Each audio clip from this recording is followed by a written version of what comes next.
Bravo, mesdames et messieurs. Bienvenue à ce journal. C'est depuis donc ce dimanche que quelques membres du gouvernement sont venus de Kinshasa, conduites par le ministre de l'Intérieur, Richard Mouyej, séjournent à Goma dans le Nord Kivu. Un seul message, celui de l'encouragement au FARDC et à toute la population du Nord Kivu. Reportage. Le gouvernement de la République pense déjà à l'après-guerre dans les entités libérées par le FARDC du main du M23. Une forte délégation gouvernementale constituée du ministre de l'Intérieur, Sécurité, Décentralisation et Affaires coutumières, représentant le vice-ministre, ministre de la Défense nationale, celui du Plan, des Affaires sociales, de la Santé, de l'Agriculture et le vice-ministre de l'EPSP et du Budget, a foulé ce dimanche 17 novembre le sol de la ville de Goma dans le Nord Kivu. Honneur militaire au chef de la délégation Richard Mouyej Manguez-Mons, qui s'est fait entourer du gouverneur Julien Paluku, du chef d'état-major général de FARDC, le général Didier Etumba, et de plusieurs autres officiels.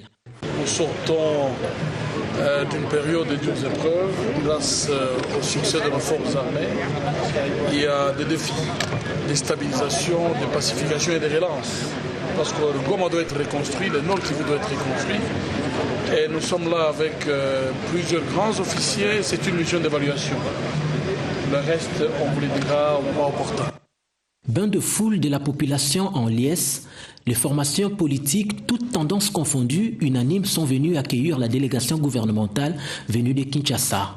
Le ministre de l'Intérieur et ses collègues se sont noyés dans cette foule, bondés de joie. Une manière pour elle de célébrer la bravoure de FARDC et féliciter ainsi le commandant suprême des armées, Joseph Kabila Kabange, pour les efforts en faveur du retour de la paix dans l'est de la RDC. Et sachez que cette délégation a risqué le pire lors de son atterrissage dans la ville volcanique. L'avion à bord duquel se trouvaient les membres du gouvernement a échappé bel à un crash d'avion de la compagnie Air Kasai. Un atterrissage précipité épargnait la vie de nombreux compatriotes. Les détails dans ce reportage signé Toutou Kalonji. C'est un aéroport d'Ndjili très mouvementé ce dimanche 17 novembre qui accueille une forte délégation gouvernementale à destination de Goma en passant par Kisangani, conduite par le ministre de l'Intérieur, Sécurité, Décentralisation et Affaires coutumières, Richard Mouyej Manguez-Mons, pour une mission de réconfort aux vaillants FARDC après leur écrasante victoire sur le M23. Tous embarquent au bord du Boeing loué par la société Air Kasai. Une heure après le décollage, un bruit sec venant du moteur de l'aile gauche plonge tout l'équipage et les passagers dans une peur sombre. Une demi-heure plus tard, un autre bruit, plus brutal que le premier, inquiète davantage. Les hôtesses tentent d'apaiser et de rassurer. Mais hélas, le vol sera suspendu après 2h30 de vol et une autre solution sera trouvée.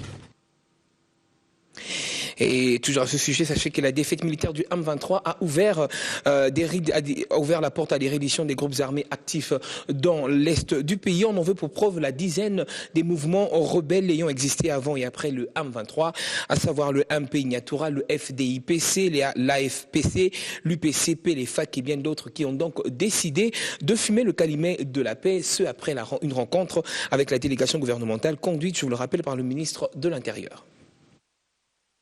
Ces derniers, à travers leur porte-parole, M. Isabayo Kabacha Ephraim, du MPA Nyatura, l'ont fait savoir ce lundi à la délégation gouvernementale qui séjourne à Goma depuis dimanche sous la conduite du ministre de l'Intérieur, Richard Mouyej Manguez-Mons. D'abord, nous sommes très contents de leur arrivée parce que vous savez, la population de Nord Kivu a longtemps souffert. C'est une population qui vit directement dans une situation de guerre. C'est pourquoi quand on vient de recevoir l'appel de nos dirigeants, nous sommes obligés de les raconter pour leur dire les vrais problèmes qui nous a causé d'aller dans la brousse, surtout les M23 qui tracassaient la population. Et voici que le M23 est fini. C'est pourquoi nous sommes appelés d'emboîter ces pas d'épée que nos dirigeants sont en train de chercher dans toutes les façons possibles. Ces groupes armés sollicitent auprès du gouvernement congolais la mise en place des projets de développement pour s'occuper de tous ceux-là qui vont déposer leurs armes. D'abord, la première préoccupation, c'est d'abord encadrer ces jeunes-là qui ont pris l'initiative de créer des groupes armés contre les M23. D'abord, c'est de 1. Et il y a dans ces groupes armés, il y a ceux qui vont accepter d'intégrer l'armée et la police nationale congolaise. Ceux qui ne vont pas accepter l'armée et la police, ils doivent être des civils, mais le gouvernement doit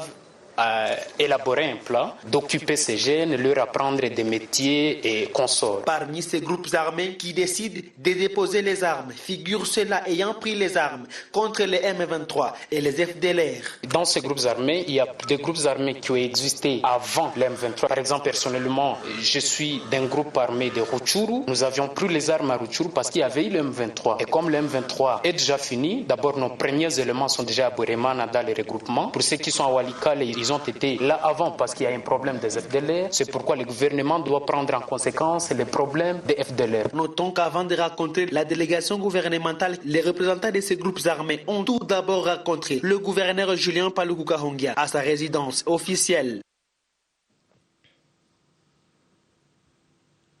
Et toujours à ce sujet, sachez que la sous-secrétaire générale de l'ONU est représentante spéciale pour les enfants et les conflits armés. Leila Zegouri séjourne depuis ce dimanche également à Goma dans le Nord Kivu.